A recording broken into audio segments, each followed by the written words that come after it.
It's coming up to tax time again.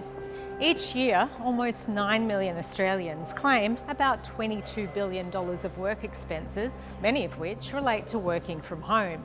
Last financial year, the average claim was about $2,500. I'm here at the ATO and I'm going to be asking Assistant Commissioner Tim Lowe what they're focusing on this year. Hello, Tim. Hi, Nassim, how are you? Good to see you again. Good to see you too. There's been some big changes to how people can claim working from home expenses. Take us through that. Yeah, we've got two methods now in which you can claim your working from home expenses. We've got the actual cost method, and you need to be able to apportion the private expense versus the work-related expense. Now that method requires really significant records. The other method that we do have is the 67 cents per hour revised fixed rate method. So we've actually increased that rate by 28%. In prior years, you actually had to have a dedicated workspace in order to use that method, so maybe a home office. Whereas now what we're saying is we know millions of Australians work from the kitchen bench or the dining table or even the couch.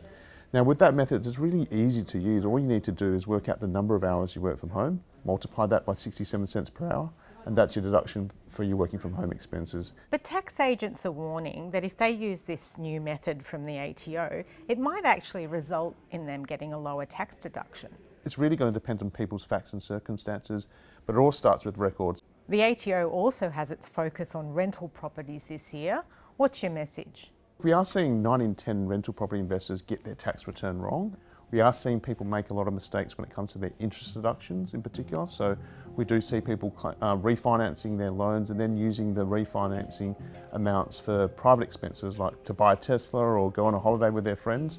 And what we're saying to people is that that interest needs to be apportioned for the private expense. And people not declaring income from renting out their home on places like Airbnb is also under focus. Why is that? What we're saying to people is this, when you do end up selling your property, typically that isn't subject to capital gains tax, but when you do rent out a room, there are capital gains tax consequences that come out of selling your property in the future. Crypto has again grown in popularity.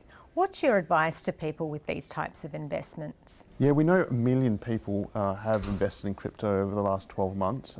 It's a growing area where people want to invest in. And what we're reminding taxpayers is if you sell, swap or exchange cryptocurrency, there are capital gains tax consequences that arise from those transactions. Thank you so much for taking us through that, Tim. Thanks, Nassim. Thanks for having me. Nassim Khadem joins us now with more on what to expect at tax time.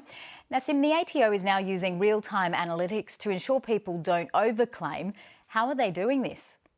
That's right. For the last couple of years, as people have been lodging their tax returns, they're getting real-time prompts.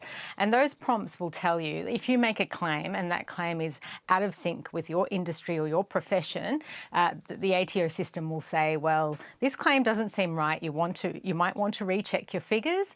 And so what they're seeing is that people actually change their claim in that moment. Sometimes they lower it a bit. And in 2020, the ATO saw about 340,000 people change their claims, so that's a bit over 7% of taxpayers, and this actually resulted in a small revenue impact of about $37 million. The ATO is also reminding people on low and middle incomes they might get a lower return this year. Why is that? That's right. The low and middle income tax offset ended on June 30, 2022, which means you can't claim it for the financial year of 2022-23. And that tax offset was actually up to $1,500 for people earning $126,000 annually or less. So it's quite a bit of money if you're in a two-person household that were both receiving that offset. That's a $3,000 tax refund.